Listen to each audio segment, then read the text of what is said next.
kind of comes down to the Monty Hall problem and like kind of what we don't know about quarterbacks, where when you have two quarterbacks on your roster, the probability of finding elite quarterback increases by twice as amount as just having that one quarterback there. And so when the Bears are approaching this, like when they're switching doors and taking Bryce Young, that does increase the probability of them finding the elite quarterback.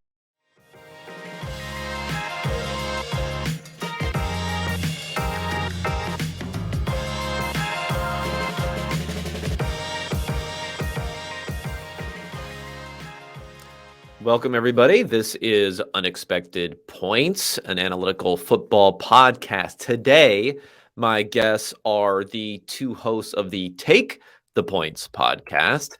That's Arjun Menon and Tej Seth. You can follow them on Twitter at Arjun Menon. That's ARJUNMENON 100, and Tej Seth, who is at TEJFB Analytics.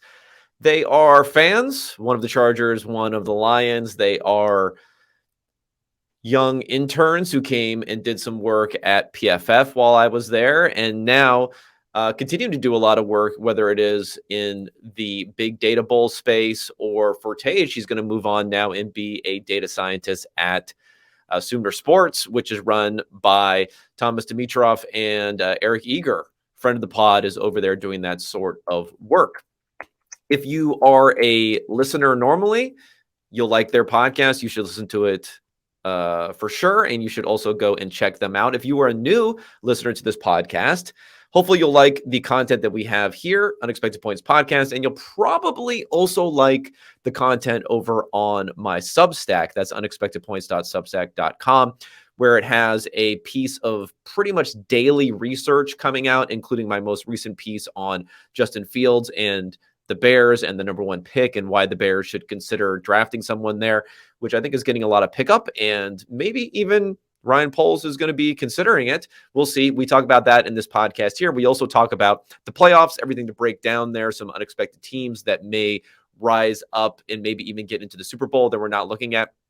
We talk about the Big Data Bowl, which is the NFL's data contest that both of these guys have been a part of before, how you think about doing analysis, their specific entry for this year. And we also talk about how to break into the industry as two young guys who are going to the University of Michigan, who've now become known entities in analytics and doing the type of work that's going to make an impact in the NFL and other sports. If you have any questions for me, you can follow me on Twitter at Kevin Cole _, or email me unexpected points. That's PTS for points at gmail.com. And I'll be happy to address your questions or bring them up on my Friday mailbag pod. Let's get right to the content here. And let me talk with Tej and Arjun.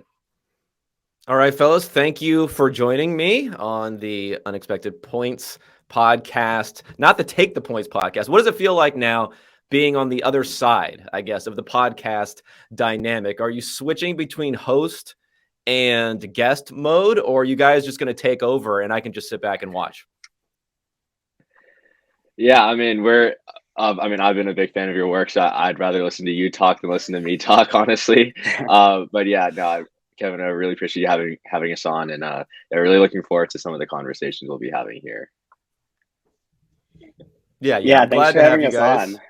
Yeah, I'm glad to have you guys. And again, don't give me too much of a window, because if anything, I've been accused of cutting people off a little bit too much when I'm trying to get my points out there. So we'll make sure there's a healthy back and forth here. I know we got the playoffs, obviously playoffs coming up. Got some takes in that regard.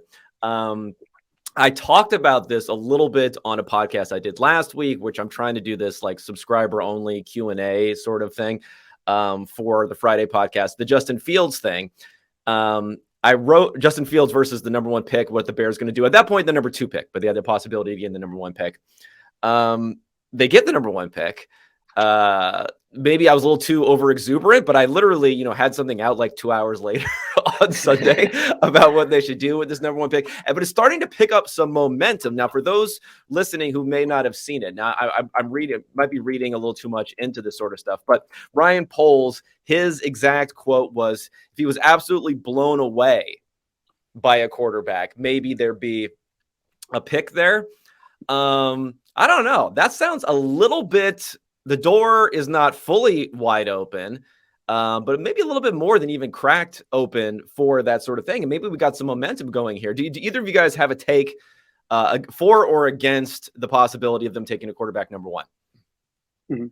Yeah, I think, my opinion might adjust over time, but right now I would lean towards the Bears trading Justin Fields and taking a quarterback at number one overall. And a lot of the points that you laid out in your article, I thought were really, really good about this. But to me, it kind of comes down to the Monty Hall problem and like kind of what we don't know about quarterbacks, where you mentioned this in your Hertz article, I believe, in 2020 when the Eagles took him, that when you have two quarterbacks on your roster, the probability of finding elite quarterback increases by twice as amount as just having that one quarterback there. And so when the Bears are approaching this, like when they're switching doors and taking Bryce Young and kind of like moving on from Justin Fields, I think that does increase the probability of them finding the elite quarterback there. And then a lot of the other things that you pointed out, like I really like Fields as a rusher, and I think his talent coming out of college was really high, but he still hasn't shown ability to pass at an above average level yet, which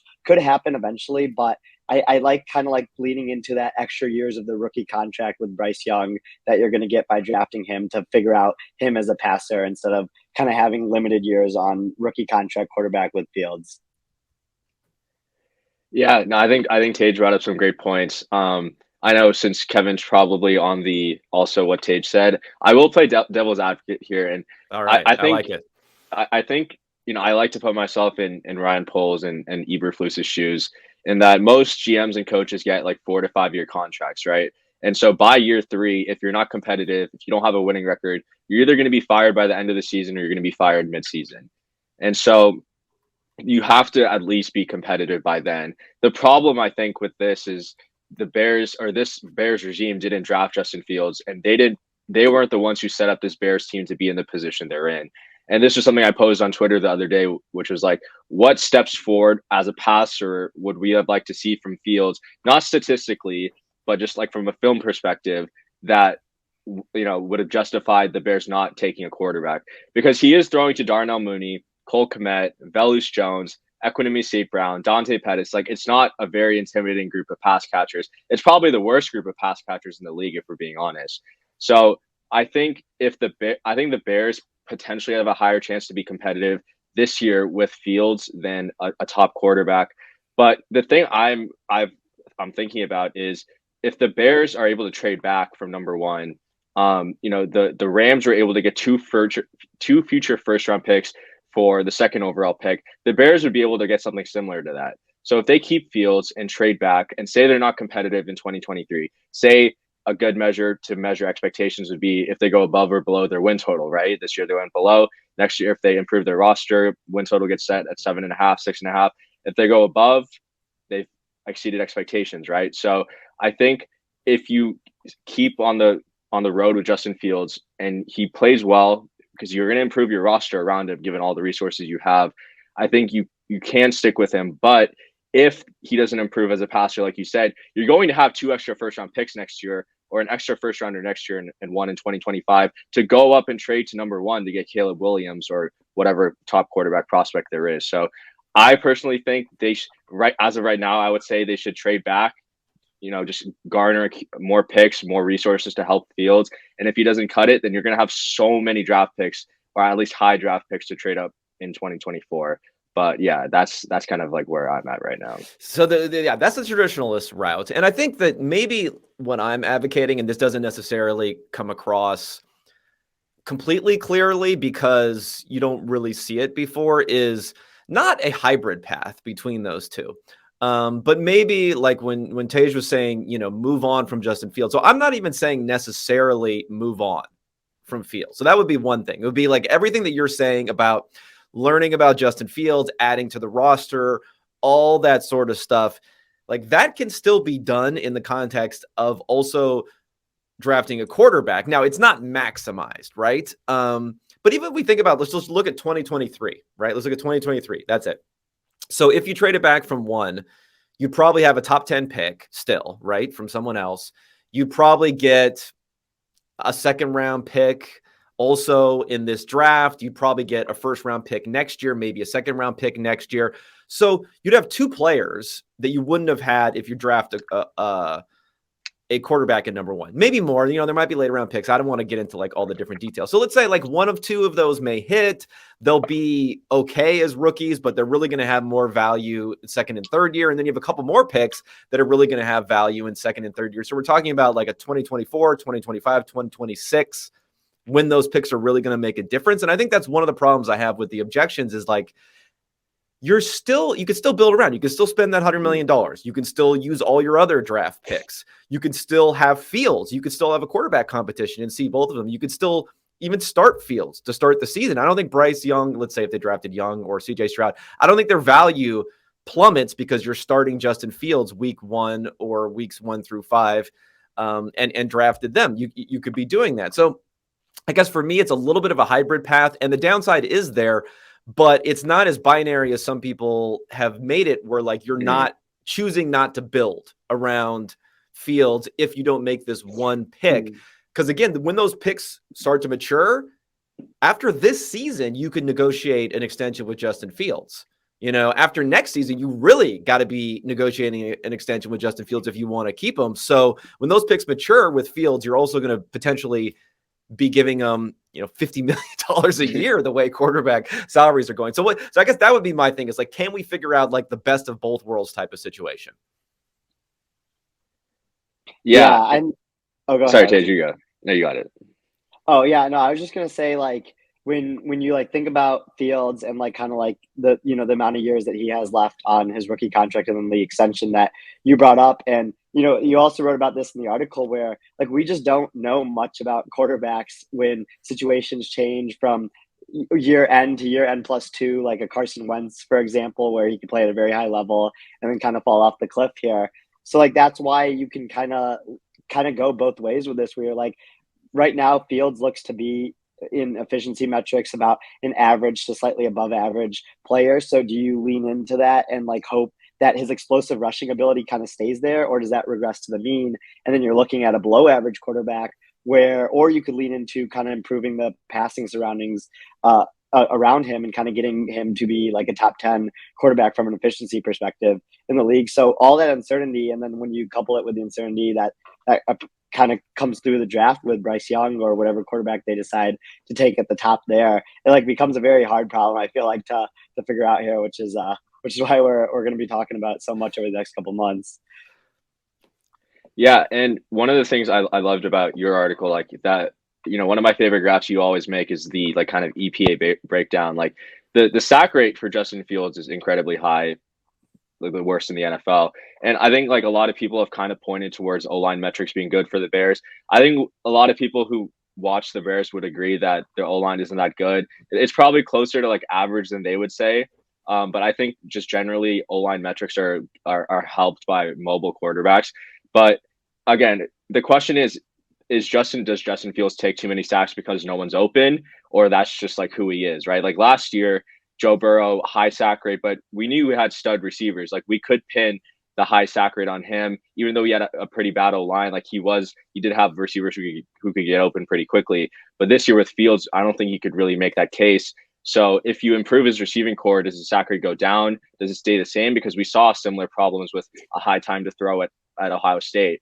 And again, I think like this is something that you have to be able to solve with tracking data, just like the expected like EPA or something at every second of a throw. And is Fields making optimal decisions, things like that. And I think it's a problem that I think analytics could solve if you put enough time into it. But as many analytics departments would agree, like a lot of people just don't have the time to like build those type of models or really flesh it out the way that they wanted to. But I do think it's an interesting problem, and it's a pretty like cyclical thing because it involves like every facet of the passing game.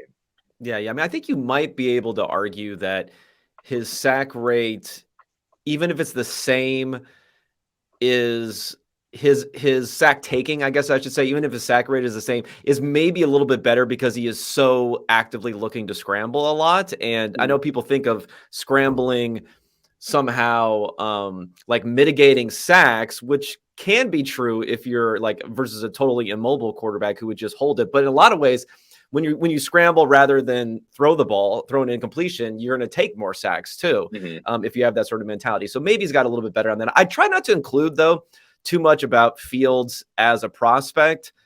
I mean, as a player so far these first 2 years, because then you get into these arguments where people say, well, Fields is better than any of these quarterbacks because I believe he's better than you believe. And I think that's what it comes down to a lot when it comes to these sort of situations. But like, okay, this would be interesting to hear your guys' take on this. Cause like, what is the threshold? Cause like if Trevor Lawrence, this is almost an impossible counterfactual for your quarterback to be not good and have the number one pick after 2 seasons. But let's say it's the case. Let's say if Trevor Lawrence got injured 2 weeks into the second season, they lost every game. They had the number one pick again for the 3rd year in a row. Would he be someone that you would consider? Because last year, this has kind of been my pet like project here. I did say at the beginning of last year that the Dolphins, who initially, had a very, very high pick, should have maybe considered taking a quarterback to compete with Tua. Like, where is the threshold there? And let's not try to just make it like Justin Fields is the only person that you would think about this. Like, where is that threshold?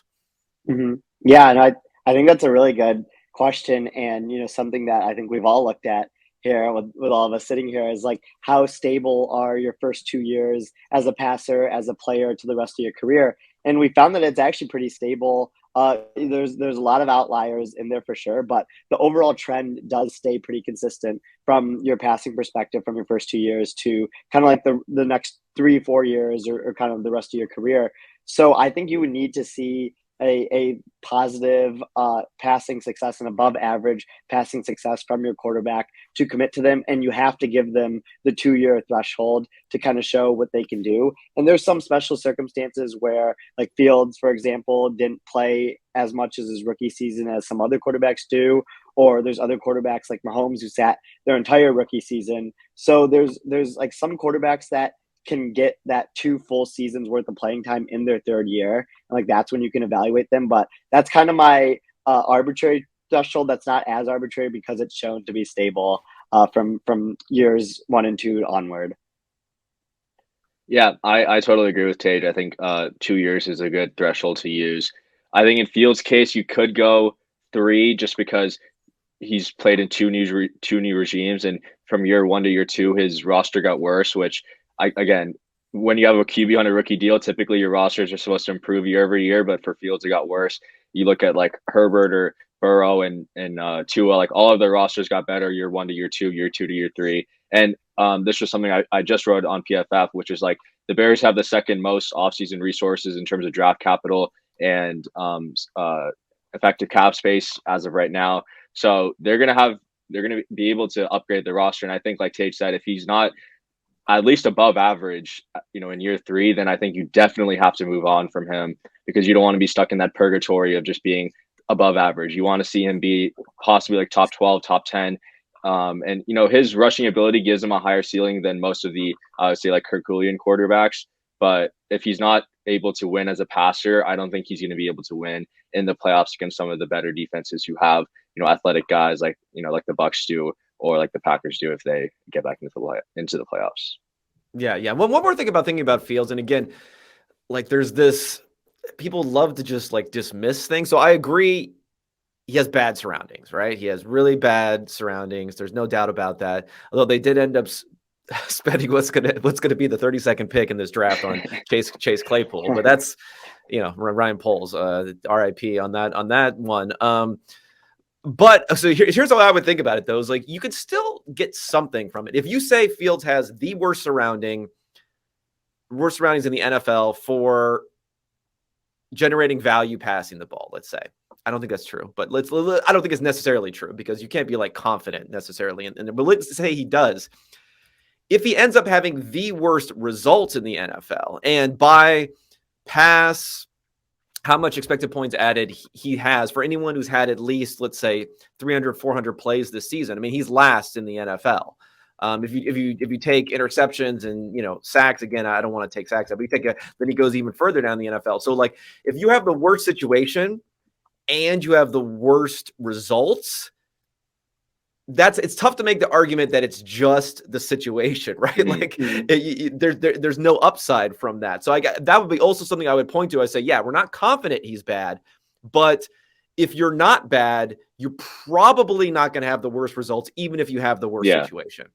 Mm-hmm. It's the Sam Darnold thing, right? Where yes, everyone saw Sam Darnold with a really bad situation in New York, and obviously he was really, really bad in his first couple of years. And even though he had bad surroundings, he was like last in EPA. He created the Darnold's Mahomes law that Tej kind of like has coined as like a trademark thing. But yeah, I mean, this year Fields hasn't been like, he hasn't been last, but he's definitely been below average in whatever efficiency metrics you want to use right now. Per Ben Baldwin's side, he's 22nd in adjusted EPA per play, right below Aaron Rodgers, right above Kenny Pickett. So I do think like he's not at that level where he's not like too awful with a bad supporting cast where we can just say, okay, he's not good. But I don't know. It's a really tough question, but I do agree with everything you said, Kevin. And I think I think Fields could benefit from improving his supporting cast to potentially improve his efficiency numbers. I mean, and that's 22nd with this like ridiculous running efficiency that he's had. So yeah.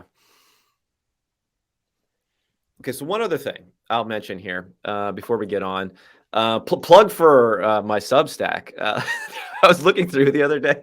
There is an email address. Subscribe to the Substack. That's at bears.nfl.net or something like that. It is actually in someone of the Bears front office. I won't dox whoever. I'm not going to reveal subscribers out there, but thank you for reading Bears front office. So hopefully that's getting pushed onto Ryan Poles' desk here. And one thing about speculation, it's probably not our forte here in our world, but you mentioned like not building around Fields, what Ryan Poles did, because Ryan Poles didn't draft him. 2 first-round picks used on him. He comes in, he almost punts on the entire season. And as we mentioned, like traditionally, these GMs, for the guy that they've drafted almost most of the time, these GMs are like bending over backwards to make these quarterbacks successful in their second seasons. They're spending money, they're trading for players, they're doing whatever they can to try to make those successful. Poles did not do that. And that's maybe a hint that he maybe wasn't sold on Fields there. All of our friends, Eric Eager, he has not said explicitly, but I'm going to read some tea leaves here that he's hinted at the fact that Poles may not have been sold on Fields. I don't know if he knows that. I don't know if he knows people who may know that or knows people who may know that who may know that. But, you know, Chiefs insider, our own Chiefs insider, Eric Eager and Poles from the Chiefs there. He's mentioned that. So that would be another question, right? Like Fields got better, but if you weren't sold on him in the first place, I think it's now maybe even a higher bar at this point to hold on to him. Mm-hmm.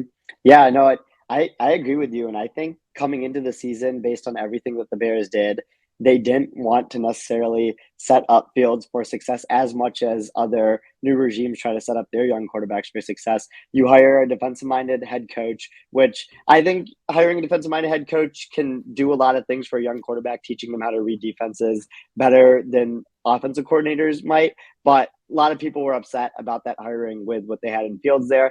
And then you had Ryan Poles kind of put a lot of resources into the defensive side of the ball while ignoring the offensive side of the ball. And we saw those results up those first 8 weeks up until that Patriots Monday night game where the Bears offense looked really, really bad. Fields wasn't playing particularly well. His efficiency stats weren't that well. And something changed within the coaching staff or with the way that they approached these games. And they started really leaning into Fields' rushing ability that they weren't already leaning into. And that kind of sent this spark for the Bears where it led them to kind of have more efficient offense while their defense traded away some stars and we're not playing as well. And this is what kind of changed for the Bears halfway through the season. So I do agree with you that Poles came into the season not really wanting to do anything long-term with Field because he didn't draft him and might have had lower priors on him than other GMs. But because of what the coaching staff decided to do midway through the season, he might feel more pressure to stick with them now than he did before. Yeah, and one question I want to kind of pose to you, Kevin, like the Bears are entering this offseason with upwards of 100 million in effective cap space. And to quote Bill Polian, like you don't ever want to save cap space for the next guy, right? Like I'm not saying Eberflus and Poles are gone, if Fields struggles this year, like it would have only been 2 years in the regime. Like it's not their guy. But if you do decide to trade back and go in with Fields into his year 3, into the regime's year 2, do you think the Bears should be spending all of that cap space, not all of it, but like a majority of it, like the Jags did, like the Jets did? Or do you think they should be a little bit conservative and like you want to spend to upgrade the roster, but you don't want to spend everything because you want to potentially have enough maneuverability for the potential like next franchise quarterback? Like, what do you think they should do in that regard? Yeah, I mean, it's a little bit of a tough situation because wide receiver wise, there's not. It's really bad.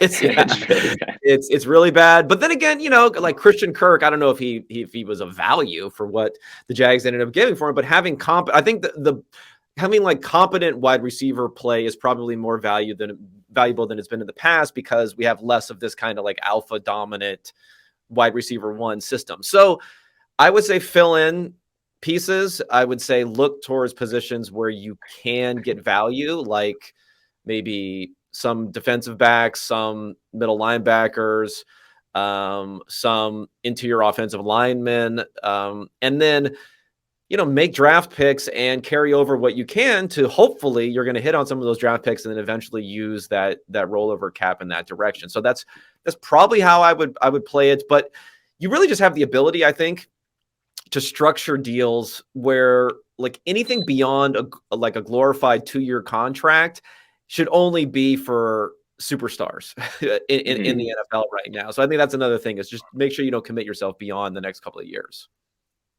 And that's another thing, if you're going back to trading back in the draft and sticking with Fields or drafting someone at number 1 overall, is when you have this much cap space like the Bears do, you're not going to get necessarily value signings because those don't happen that frequently in free agency, but you will get competent players that are starter level like the Jaguars did when they went on their spending spree this past year. So there is still a path for the Bears to build up a pretty good supporting cast and get some additional players on top of that because of the cap space that they have being so much more than anyone else in the league, where if they really wanted one player, they could get them for sure, while other teams don't have that kind of money to spend. So that could be like another angle for them not trading back. Yeah, I mean, there's like a rank order. Like you'd rather spend your money on your own players who you're re-signing, who aren't in free agency, so they don't have as much leverage. You know a lot about them. A team hasn't decided that they're willing to let them go. But if those don't exist, then now you're in the free agent bucket and saying, how can we maximize what we're doing there? One other point I want to make about the trading back thing, and I know, Tej, you mentioned this before about, we collect picks and maybe we can get the right guy next year. I would only critique that a little bit in that number one, we don't know what we're going to have in 2024. A year in advance, like we don't know. And number two, like let's say Caleb Williams comes out. If you're not that number 1 pick, and it doesn't happen to be someone who's willing to trade out, if it's another bad team, it's going to be a bad team, right? So it has to be a bad team, which we know because it'll be the number 1 pick. B, a bad team with a quarterback who's not going to want to take them, which is like a smaller subset. And then you have to outbid everyone. So because if it's a bad team that needs a quarterback, you could trade away your entire family, everyone in the world, everything else. You're not getting that pick. So like I would just warn against like wait till next year, trade up, get the better quarterback. It's not always the case. Like the Cincinnati Bengals were not going to allow the Miami Dolphins or whoever to come up and get Joe Burrow in that draft, no matter what they offered him that year. Okay, yeah. Let's get to the playoffs. Let's get to the playoffs. I want to get to the playoffs. I want to get to Chargers first because I know we have a diehard Chargers fan here. So maybe we can get some biased analysis here because the Chargers, at least according to my numbers, don't look so hot. So are you going to sell me, Arjun? Are you going to sell me on the Chargers? Or are you going to put your analyst hat on and tell me that maybe they're not as good as some people think? Because that would be the one team I would look at where of any team, if I would say, here's what my numbers are saying, and here's what I want to believe, there's probably the biggest discrepancy between the two. Yeah, I mean, you don't have to. Here's the thing. I'm kind of bought into the Chargers. Like, I think they can make a run. I know the numbers say otherwise, but the thing with the Chargers is I think they're successful this year in the 2 areas where you need to be successful in the playoffs, which is being able to pass the ball and being able to stop the pass. I know a lot of people don't like Joe Lombardi or whatnot. And I do think for the most part, this offense, the play calling has been a little bit questionable just because they're not really maximizing Herbert's arm. But the last couple of weeks, we've seen Herbert kind of take a step forward in his efficiency numbers. I personally, just watching the games, don't think he's had that bad of a game in any game since the bye week when he's had time to get healthy. And stopping the pass wise, I mean, since week 9, they've been the number 1 pass defense by EPA. I know using those splits are always tricky, but I think there is some signal in that kind of shift in philosophy and mentality from a defense. And they did this playing teams like the Chiefs, like the Niners, like the Dolphins, who were coming into that game pretty much fully healthy. So I do think the Chargers have the pieces to make a run. You know, I'm not going to give anything away, but they could be getting a big piece back on their offensive line if they make it to the divisional round after this week.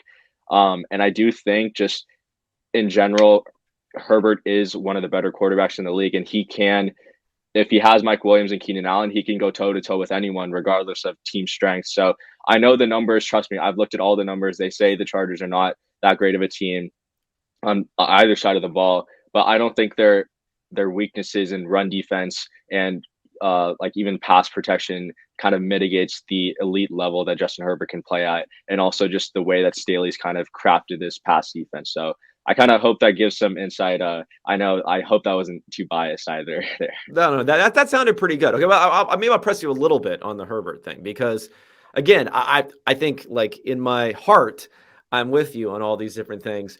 And there was the injury, so we have to think about the injury. Like, that matters a lot. Mm-hmm. I think even matters what we saw somewhat from Josh Allen down the stretch.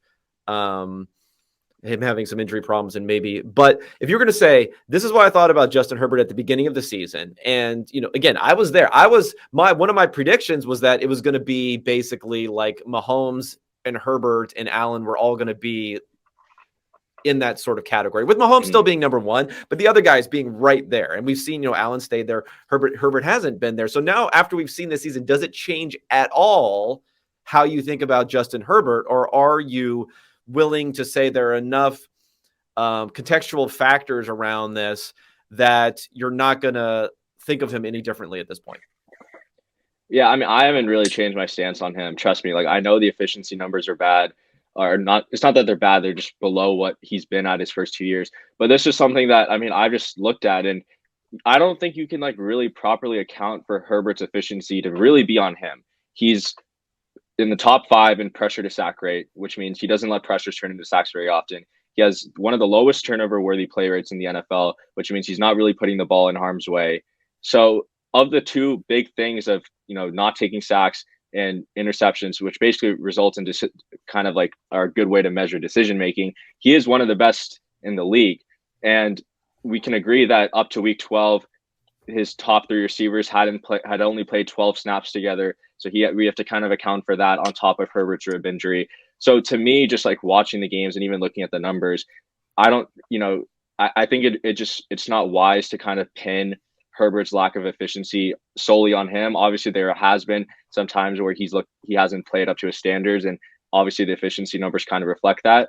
But I think for the most part, he's kept this team afloat. And when you're throwing at times to DeAndre Carter as your wide receiver too, I think, you know, that's something that very few quarterbacks can really overcome. And I'm never going to really use QB wins as an argument. I'm not going to use it here. But I think if you look at the efficiency numbers and you kind of match it to some of the stats that PFF has, like turnover worthy play rate, accuracy, pressure to sack ratio, some good quarterback metrics, Herbert shows up very well in the quarterback metrics, but he doesn't show up well in kind of these efficiency metrics that mostly talk about how the team has performed as a whole and not a quarterback. Yeah, no, I like that. I don't know if this is a hot take or not, but like, low key, I'm not sure his receivers are that good even when they are all healthy. Like, I don't know if I really like Mike Williams and Keenan Allen that much. I mean, Keenan Allen is great player. A little bit of, you know, he's getting a little long in the tooth, as they would say, for going up there. So, do you have any feeling about this game then? Because it's not a pick. I mean, the Chargers are slightly favored, but it's between the 3 so much that it's around, you know, a point or something like that. It's in Jacksonville, so Chargers are seeing it slightly better, but it seems to be a pretty close matchup, which I think is fair. Is fair to say. Mm-hmm. Yeah, I agree with the line. I mean, personally, I'm on the Chargers in this game just because I think the Chargers passing offense right now is better than the Jags passing offense, and I trust the Chargers passing defense to slow down or potentially slow down the Jags passing defense. And I think the Jaguars have some questionable secondary guys that I think the Chargers can take advantage of, especially in the slot. So, yeah, I'm pretty excited for this game. I'm glad the NFL put this on Saturday night. Herbert and Lawrence, who some people have dubbed Trevor Lawrence as like a mini Herbert at this point. So I think that's a kind of a fair comparison, and I'm very curious to see how it plays out, and I think it'll be a great matchup. Yeah, no, I totally agree. Okay, let's Tej, let's go to you here. Do you have anything on? Let's stay on the AFC side of it. Do you have like a team there? And we can't say the Chargers because we already talked about the Chargers here. Mm-hmm. Do you have any team there that you think may have a better than expected chance? And maybe I'll just throw out first. Let's talk about the 2-7 matchup first. 10.5 points right now. So does that mean Tua's not playing? I guess. Like, is that the assumption there? Because I don't know. I'd probably have the Dolphins a lot better than that if he was playing. Is there anything else that jumps out at you from what we're seeing, at least how the market's pricing this stuff? Mm-hmm. Yeah, I mean, starting at the 2-7 matchup, I would assume that 10.5 line towards the Bills means that Tua isn't playing, because the Dolphins, on plays that Tua has been involved in this year, whether he's been scrambling or most of his passes, basically 0.23 EPA per play. And then on non-Tua quarterback plays, negative 0.15, which takes him from the second most efficient passing. My man, Skylar Thompson. I was loving Skylar Thompson in the preseason. It hasn't worked out so hot during the regular season. Yeah, so when you're entering this game with a bottom 5 passing offense against the Bills, like I think that line is about fair. Tua, if he were to play, we could see the Dolphins kind of keep pace with the Bills like they did on that Saturday night game a couple weeks ago. But Tua probably shouldn't play in this game given all the concussions that he's accumulated and everything. What the other matchup that I think is really interesting is the Bengals-Ravens game. And kind of what's going on with the Ravens right now is, like, they are just too banged up, I think, at too many key areas to compete well in this game. And the Ravens have played really, really well these last couple of weeks. So I do like the Bengals to do pretty well in this game. The line is 6.5, but I think that the Bengals could kind of blow open this game, because I don't know if the Ravens necessarily have the secondary pieces to stop the best receiver trio in football. Like your Substacks pointed out, like, no one has done better at not dropping passes and getting open than Jamar Chase, T. Higgins, and Tyler Boyd. So I don't think the Ravens will be able to stop them in that aspect. And then Lamar's first game back, he's not going to be 100% healthy. His rushing ability might not be there. And Lamar's the type of player that he's not an elite passer. So I think he really needs the reps to get going. So for playing for the first time in 6 weeks for him might be a little tough against a really good Bengals defense. So I could see that game kind of getting out of hand if I were to pick a side there. Do you think the 6.5 has anything built in there about Lamar not coming back? I do think there is a chance that Lamar doesn't play in this game. And, with kind of what they've been doing, where it kind of seemed like Lamar was going to play in that Week 18 matchup, but maybe they kept him out to keep him fresh. And they also sat like a lot of other players on their team. We could see maybe the Ravens were just preparing for the game. They realized that the chance of a coin flip for home field advantage didn't really matter much. But I think that maybe it's shaded a point over because the chance of Lamar playing, but with him for sure playing 5.5 still seems a little too light given how good the Bengals have been playing recently. Yeah, I mean, and also with a 43.5 total on this, yes, not predicting a lot of points coming out of the Ravens offense, which I think is fair. Do you think we can believe in this Ravens defense post Roquan Smith turnaround, sort of? The people in their splits, they got their split machines out, and we got the Roquan Smith before and after splits. He's the most valuable defensive player in the NFL. How much are you believing in the defensive turnaround that we've seen there? Because I think that's interesting, at least, because I did think the offense was unsustainable with their success with big plays early in the season when the defense wasn't playing well. But now the defense has been better. But the Bengals offense may be too much for them to handle. Mm-hmm. Yeah, no, I mean, that's kind of what it is at the end of the day, is like defense, because of how much variance is involved in it, kind of just fluctuates up and down. And sometimes you can point to something specific, kind of taking it that way. But I do think that the defense was just naturally going to get better throughout the course of the season. You have a new defensive coordinator, totally changing your scheme from the most aggressive defense in the NFL to a too high defense that only rushes 4 pass rushers a lot more often. So I think naturally it's just going to take time. It just so happened that when they traded for Roquan Smith, the defense happened to start playing better as a whole and also play some easier offenses. I think Roquan's a good player, but like you mentioned, he's not the most important defensive player in the NFL, even though the split stats might say that. Yeah. I think also Patrick Queen is kind of like low key not very good, but they used a high pick on him, so that may have been holding him back a little bit. Kevin, not to interrupt. We're recording right now. The Ravens just extended Roquan Smith.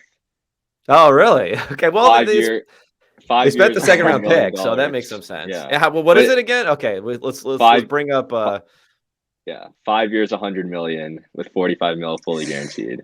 Okay, let's bring up Josh Hermsmeyer's Twitter account to see how he's reacting.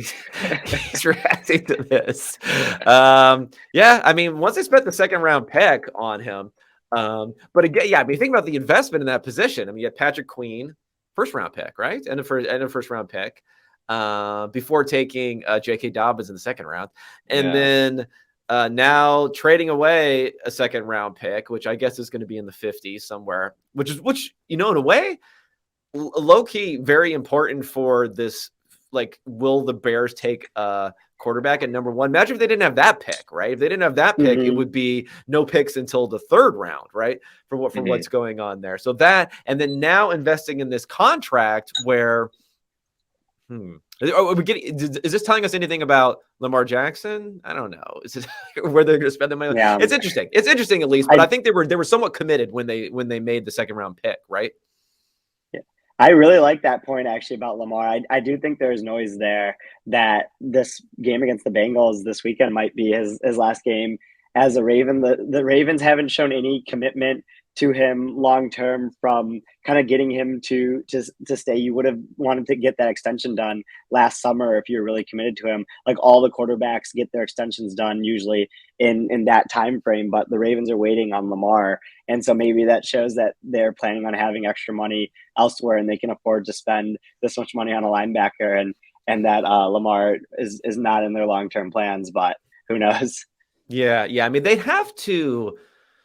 I mean, it'd have to be a tag and trade situation, right? If they were going to do something there. So they'd have to have that money. But even here, with they're just signing Smith now, the cap hits won't really hit for a few years. So I don't know. I would really want to know. I'd really think it would be interesting to know in a tag and trade, like what you could get for Lamar Jackson if you did tag and trade him. You guys have any theories for, I mean, first round pick, but how much beyond that, knowing you're going to have to sign this guy to a $50 million a year contract, and maybe he wants a fully guaranteed contract. I don't even get, like, that's not going to happen probably, but I don't know. You guys have any thoughts on that? Yeah, it's. I think if you tag and trade Lamar, you're giving yourself a chance to have a pretty high path or just offensive efficiency.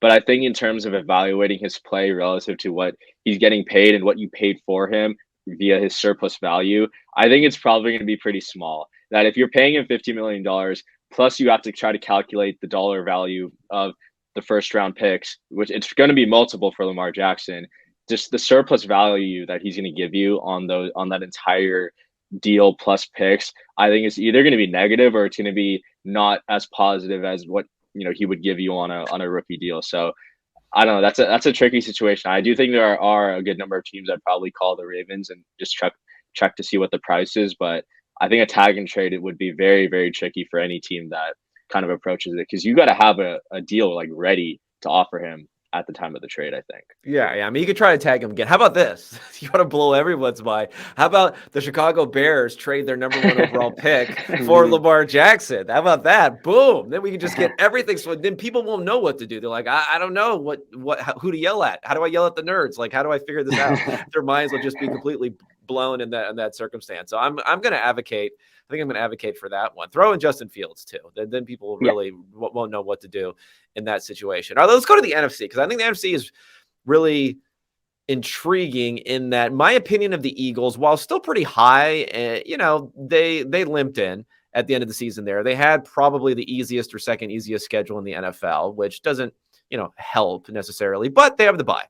And the 49ers are looking really good, even with Brock Purdy at quarterback. I don't have a lot to say with 49ers Seahawks. I mean, it's 9.5 now. I think that makes sense. There's always a chance that the Seahawks could do something, but Geno Smith is, he hasn't turned back into a pumpkin, but he hasn't been great the second half of the season. So I'm not that intrigued there. I am intrigued by Tampa, Dallas, and maybe this is one of those things where I just don't update my priors enough. But I've thought that the Bucs had a chance at least to turn things around better than teams like the Rams earlier this year when they were struggling. And if you look at the spread here, it's less than 3 points to the Cowboys at the Bucs. So it's a pretty close game. I mean, it's the closest game according to the point spread, other than the Chargers-Jacksonville game this weekend. So there's a really good shot that the Bucs can win this one at home. How are you guys feeling about the Cowboys? Because I guess that's probably a team where I could have put them in a, second tier to the Bills and Chiefs of the world just a few weeks ago. And now I'm thinking, well, maybe they're not even in the same tier as the 49ers and the Bengals and teams like that. How are you feeling about them? I'm feeling lower on the Cowboys than I did a couple of weeks ago. I think it starts in their secondary with kind of the injuries they've had at corner.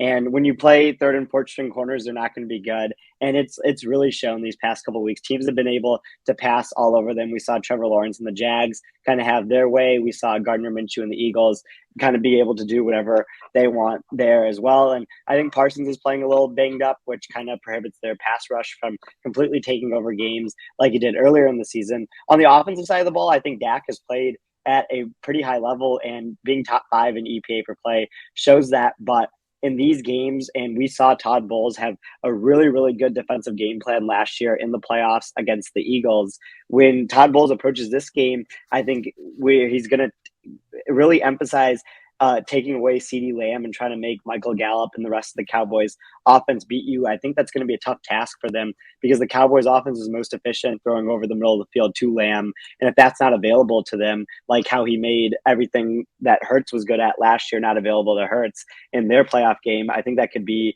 pretty worrisome for the Cowboys going into this game. Even like adding on to that, you go back to 2020 when the Bucs played the Packers. The Bucs game plan was to take away Devontae Adams, bracket him, force Rodgers to beat him with Allen Lazard and whoever I don't even know who their third receiver was that year. Probably MVS or somebody. Yeah, was he MVS, healthy? I don't remember. Yeah. So I think it's a similar game plan here. You take away CeeDee Lamb, their second leading receiver is Noah Brown, which is kind of sad given that Michael Gallup, they gave a pretty good extension to him over the summer. So I think you take away CeeDee Lamb, you force the Cowboys to beat you with their secondary receivers, and I think they struggle. I think Dak has been kind of inconsistent. I don't buy the interception numbers totally because his turnover worthy play rate doesn't really match the interception numbers, and I think a couple of the Cowboys beat writers are saying like he has one of the highest percentage of interceptions not deemed as turnover worthy plays, so he just got unlucky there. But I do think the Bucs present some problems to this Cowboys offense. And on the flip side, Micah Parsons and DeMarcus Lawrence have been having great years, but the Bucs' strength in their O-line is their tackles with Tristan Wirfs, who can negate whoever he goes up against one-on-one. He's left on the island at the highest rate of any offensive tackle in the league, and he's one of the most successful in those situations as well. And the thing with the Cowboys, they like to stunt. They like to bring Parsons up, stunting over the interior, DeMarcus Lawrence over the interior sometimes. But Brady gets rid of the ball so quick that the stunts, which take 2.3, 2.4 seconds to, get there, it won't be as effective because Brady's usually going to have the ball out by that time. And, one of the things we saw from Brady this year, I don't know if it's because he doesn't want to get hit. His time to throw has been really low pretty much all year. But at times when he does hold on to the ball a bit longer, I feel like he has been more efficient. And I think the receiving trio of Evans, Julio Jones, and Godwin, or Russell Gage instead of Julio, can take advantage of a Dallas secondary outside of Trevon Diggs.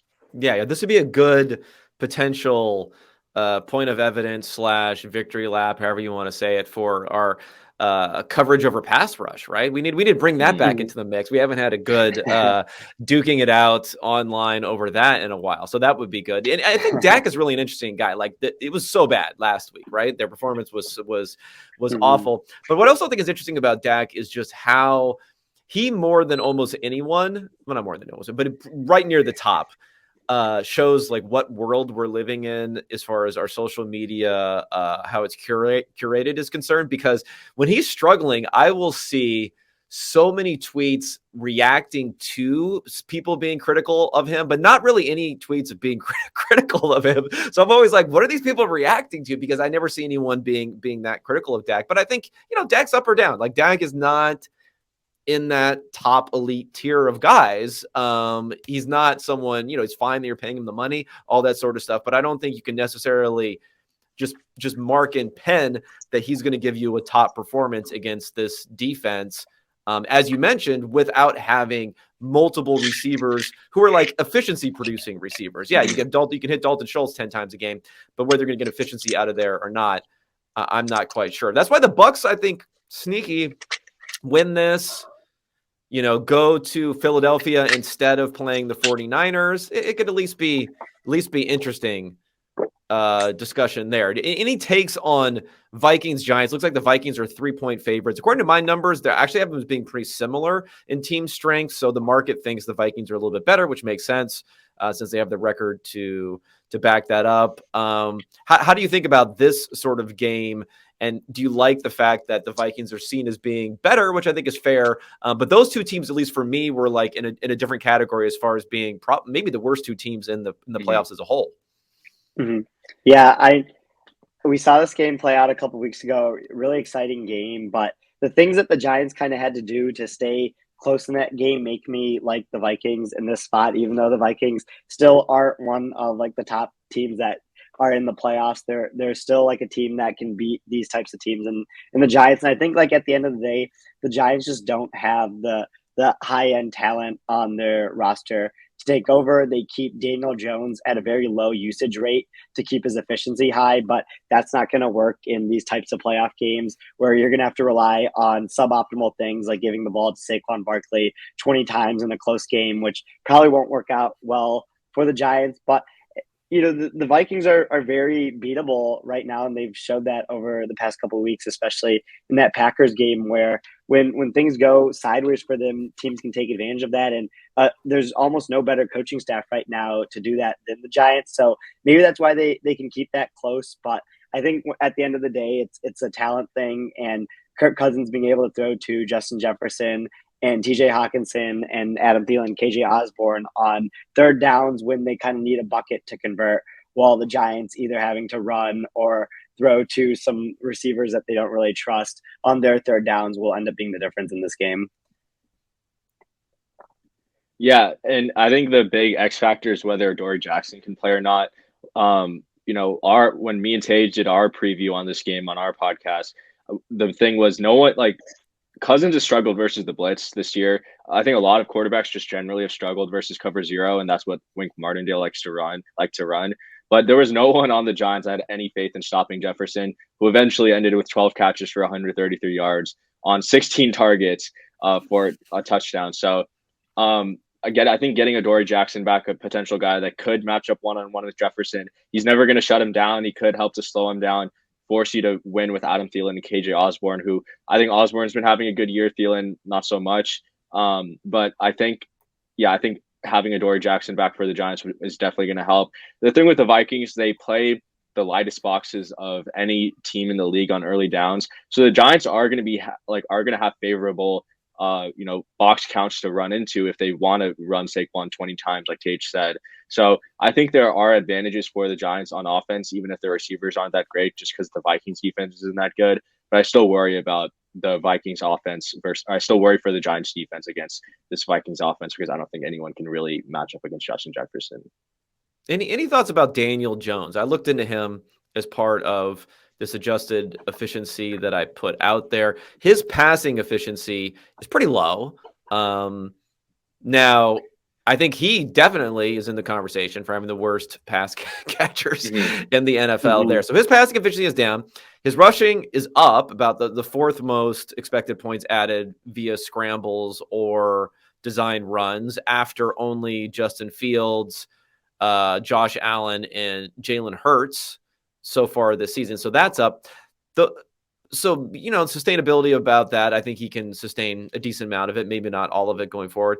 But what he's really improved is turnovers, the lowest expected points lost to a combination of interceptions or fumbles. Fumbles used to be as a real Achilles heel before, of anyone in the NFL, if you look at it on a per play basis. What do we think about him, and maybe even beyond this year, because there is talk of potentially extending him? Yeah, so I know there was reports coming out that Daniel Jones was, the Giants were potentially going to offer him a multi-year contract. I think that'd be a huge mistake. I think that would just stick the Giants in this like kind of mediocrity state where you can potentially win with him on a rookie deal, even if the team isn't that great around him. And people were saying like, oh, they won, 10 games with him this year or 9 games with him this year. And he didn't even have that great of a team, right? I'm like, okay. But what makes you think the team is going to be any better if you're going to pay him $40 million, $35 million a year? And I know Jones, like his EPA per play this year, weirdly enough, it ranks 11th. But like I just haven't seen him like really make any passes that wow me. He has 7 big time throws in 16 starts. Like he has the second lowest big time throw rate of any QB in the NFL. And judging that, Dable's offense like watching Josh Allen last year, it is kind of designed around explosive plays, getting guys on crossers and everything like that. I know his receiving core isn't that explosive to kind of help him generate these big time throws or explosive plays in general. I just think he hasn't really kind of flashed the high end talent to really justify getting a second contract. Even if I do think the efficiency numbers should be more of a reflection on Dable and Kafka than it is on Jones himself. What about Kenny Golladay being back in the mix?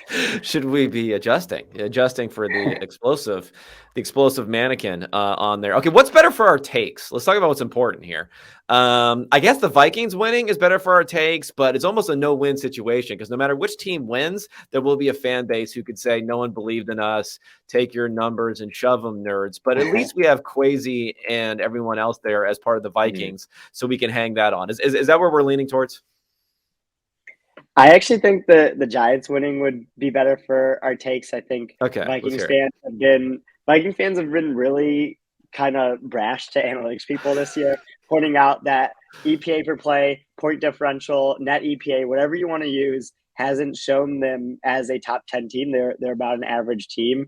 And Giants fans kind of understand what they are. They're kind of just playing with house money right now, and they're happy to be there. So if the Giants were able to win this game, I'm always going to root for Kwesi in the future, but this season specifically, I think the things that Vikings fans have said about them being special and being the only team in NFL history that is like going to sustain this really clutch ability from season to season would be something that if it came to, push comes to shove here where the Giants were to win this game, we could kind of take a victory lap around all of that.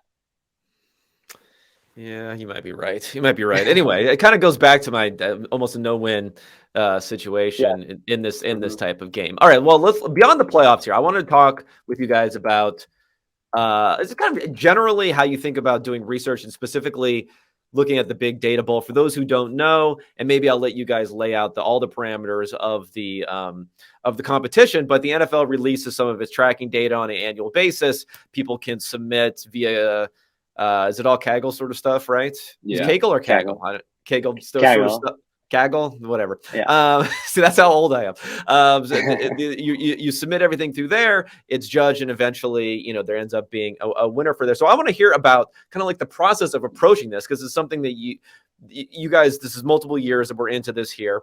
I'm going to go to the combine and check everything out in person. But again, I am as someone who's older and kind of a hack when it comes to any sort of real quantitative stuff.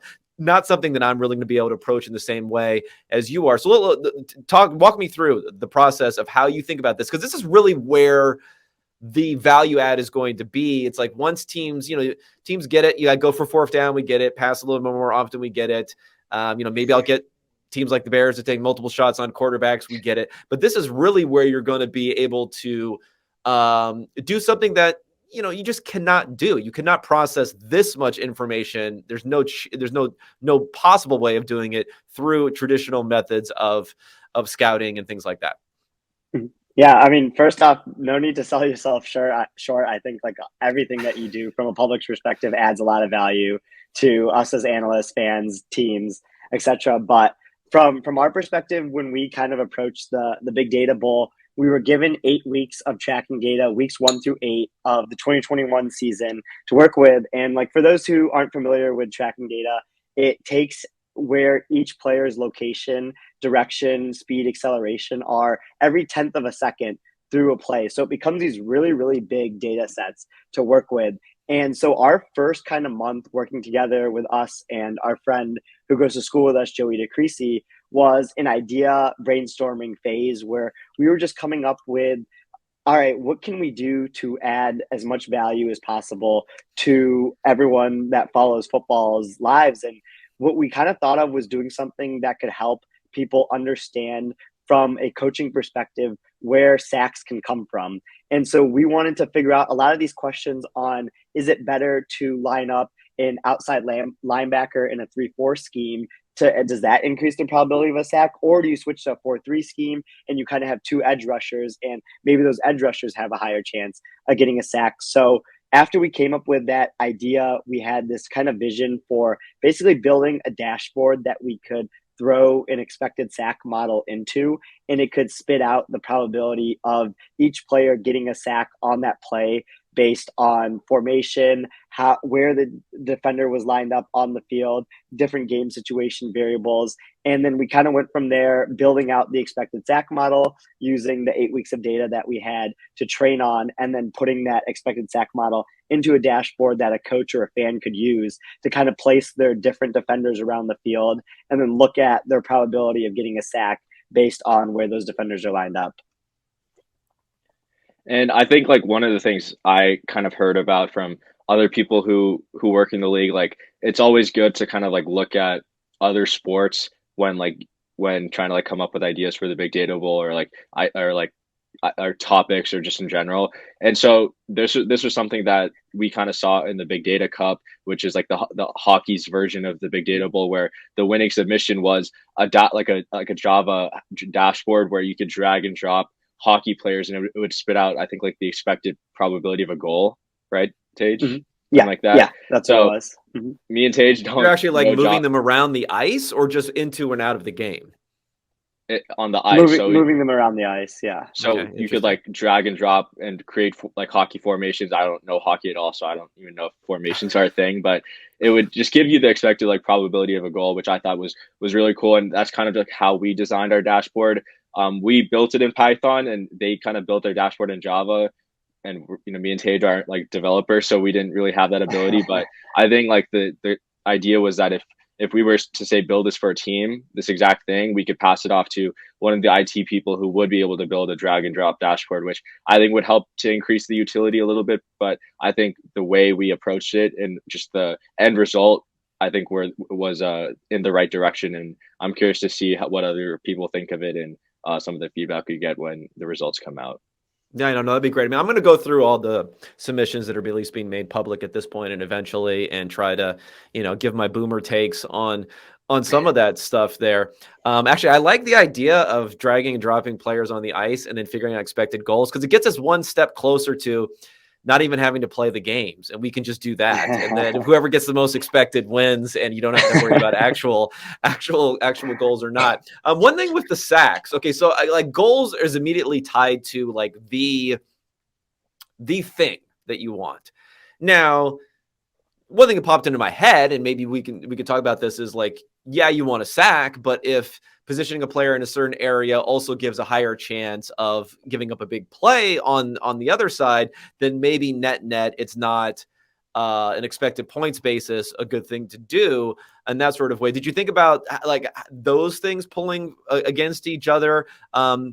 Or is a sack a big enough defensive play and a negative enough play, which I think is not valued enough in people's minds because it's, you know, like more points are lost to sacks than interceptions on an annual basis in the NFL. How do you think about that, like measuring one aspect of the game and how it fits into the puzzle of the larger maximization of points against or points for? Mm-hmm. Yeah, no, that's a really good point to bring up. Is maybe if you put 6 defenders on the line of scrimmage, your chance of each of those players getting a sack if you have goes all up. 11, right? Yeah, If you have all 11, you have literal cover 0. That might yes, not be yeah. a good thing. Yeah. But what we kind of had in mind was, all right, these are probably going to be pure passing situations that defensive coordinators are going to use these for. And that happens a lot in the NFL where we see these basically 3rd and 7 plus is almost always a pass in the league right now. And that's where we really thought defensive coordinators could use this to kind of help their probability of getting a sack there, because when you're able to get a sack on that play, it really kind of does a lot for your defense. So that's how we kind of approached it. But I do agree that there could have been an expected EPA or success rate projection that could come from lining up players around the field as well. Yeah, I mean, you might just like, I'm not saying you necessarily even have to have that. I'm just saying, you know, there's always these like competing interests in that sort of thing. How good of an ability do you think, based upon this, you could get like a real outside of the box type of insight into what you should be doing? Because you're kind of like training it based upon what people have done in the past. Mm-hmm. So if you said, oh, we're going to line up this guy in this really weird position or do it, like, does the data even have the ability to tell you whether or not that would work? Because no one's doing it, right? So then how do you even figure it out at that point? Maybe you could figure out incrementally as you get closer to that, which direction is going, things like that. Sorry, I'm just kind of thinking out loud here, so I'm probably presenting a lot of things. But I do think it's extremely interesting, the type of applications you can have for this. And also, like, one of the things we kind of like pivoted from early in our project was we were initially thinking about building like a CNN to take like an image of the entire defense at the right before the snap. So in that sense, I think what we could have done was if someone wanted to build a CNN, you could have you wouldn't have generated the expected probability of a sack for an individual player, but instead the entire defense, at the time of the snap, based on where all of the defensive players are aligning pre-snap. But in addition to that, you could also, like you were talking about, Kevin, generate like a range or just a mean expected EPA of that formation. So I think there are like applications of what we did to where you can expand it to not just being on the player level, but on a whole defensive level that I think could be really cool. So I appreciate you bringing that up. I wish we kind of thought of that and maybe we could have explored that a little bit more, but I think that's definitely another application of what we kind of put together. Yeah, and plus with these things, like there's an infinite amount of time you could theoretically spend on it, right? And add to it and adjust with it and everything else. So that is very interesting. I mean, just for those who may not be in the know, CNN, they're not talking about bringing in, Wolf Blitzer or something like that to help work on this. We're talking about a neural network. Where again, boomer me, not as familiar with that sort of stuff, but it definitely sounds cool. What about that whole debate? Because you talked about using different types of things.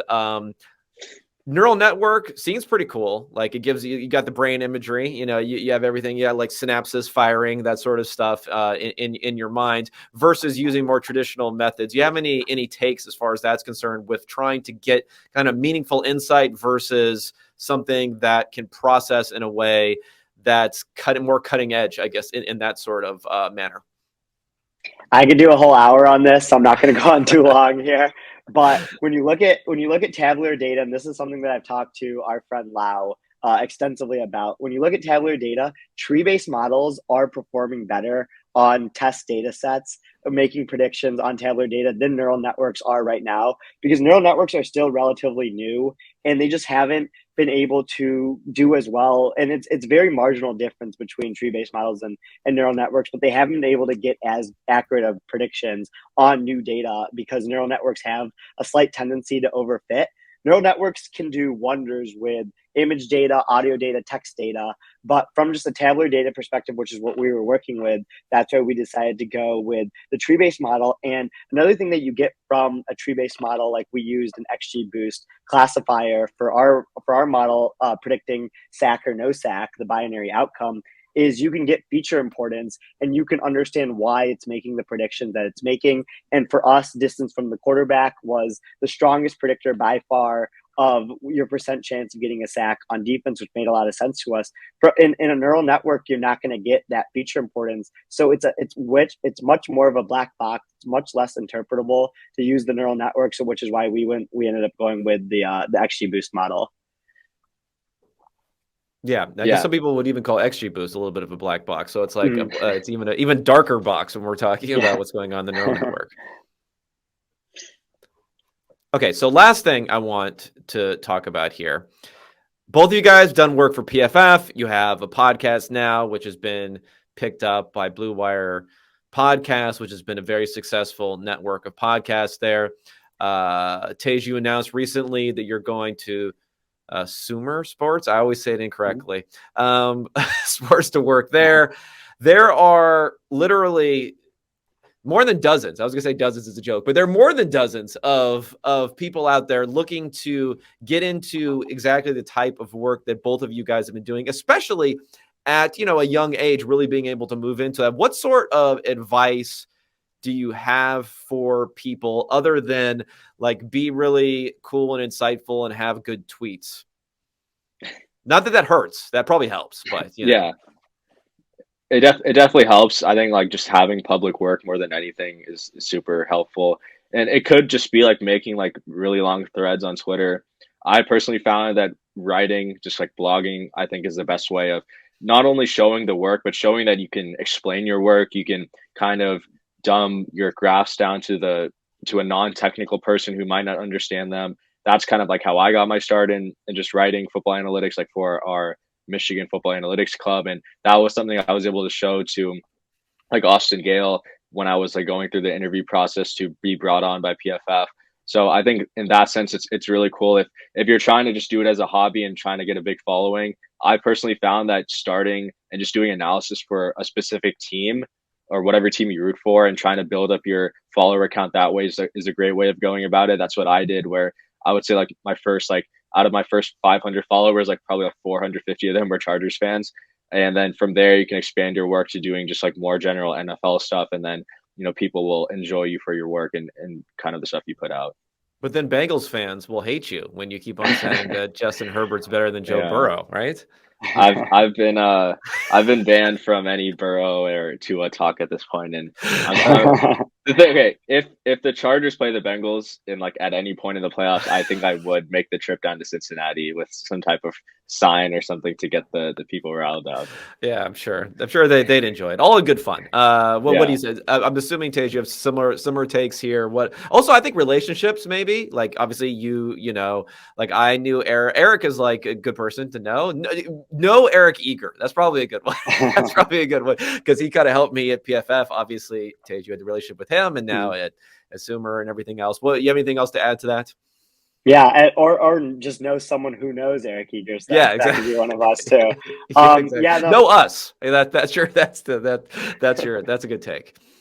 Yeah, Arjun hit a lot of the stuff that I usually say to people when they reach out, and that is one of the things. Just reach out to any of us. I think the football analytics community, the sports analytics community, does a really good job of being open about their journey, things that they're working on, how to get to where you want to go. And so when you reach out to people, whether it's on Twitter, whether it's in the sports dataverse Discord that I think we're all a part of here, it's really nice to see like all these connections get made. But I think like the biggest thing that you can do for yourself if you want to get to kind of the level where you're working for a team or you're working for PFF is to post insightful graphs and kind of put your own analysis on it on Twitter. And then when you see a big name account like yours, Kevin, or like Ben Baldwin, tweet about a topic you made a graph about, replying with that graph to show that you kind of know what you're talking about is like something that I've seen people do in the past and has really worked out well for them when people reply to my tweets with interesting data points or analysis that I haven't thought of before, I'll almost always click on their account and scroll through them, and sometimes even reach out to them and see if they want to expand more on that topic. So I think all of those things, and there's opportunities available right now. If people have the time to be able to do it, I think you can really take advantage of how open and how public things are right now in the sports analytics world.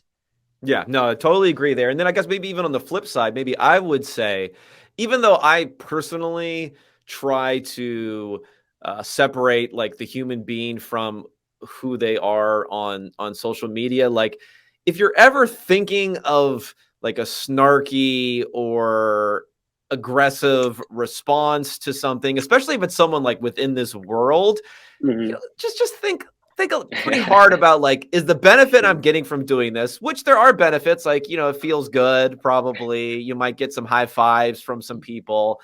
Maybe some of the film guys will be like, yeah, attack the nerds, like you have that sort of say, but while it shouldn't be like a disqualifying factor or anything like that, if you're eventually going to apply to these jobs, it's just like, why, right? Like, why, like Mm-hmm. what are you really gaining for it? So maybe that's the last thing that I'll say is, restrain what these platforms are actually trying to get you to do in the first place, which is go out there and like dunk on someone when it's not necessarily something you have to do in that circumstance. Okay, anything else you guys want to plug now before I let you get out of here? We had the podcast. Like I'm going to do the intro already to go over all your other work there. Anything else you want to plug or talk about before we get out of here? No, I think you highlighted everything that we needed, so I'm good. Okay, great. So I'll have all the links in the post when I put this out, to the podcast, to your guys' Twitter, to work you've done at PFF. And then again, once the Big Data Bowl stuff is out there, some reviews there. And I thank you both for joining me. Continued success, and hopefully I see you guys both in Indy. Mm-hmm. Yeah, thanks for having us. This is a lot of fun. Have been really enjoying your Substack and listening to your show these past couple of weeks, and I hope it stays at the rate that it's at right now, because it's been really enjoyable. All right, thanks, guys.